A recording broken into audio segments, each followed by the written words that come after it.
I received a great question about if contingency planning covers scope creep in a project, and I wanted to break it down and help connect the dots.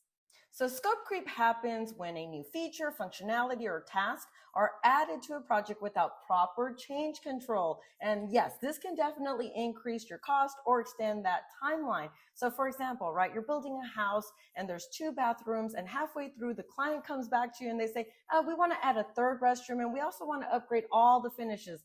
That wasn't the plan. And that right there is scope creep. Here's the key though, contingency planning doesn't cover scope creep, okay? Contingency reserves are for known risks that might impact the scope, schedule, or cost. And scope creep, well, that's unmanaged change, and that is not a risk. So how do you control scope creep? Number one, you want to stick to the executed contract, the statement of work, and the approved project plans.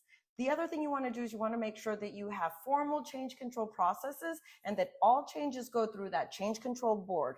You also want to define clear requirements and revisit them periodically. In addition to that, look for those red flags, because any type of like a slippage in the schedule or like an increase in cost, those are red flags that you need to go back and figure out why that's happening. Last but not least, communication with your stakeholders to make sure that you're aligned and that you don't start to get bombarded with a bunch of change requests that start to snowball and impact your project.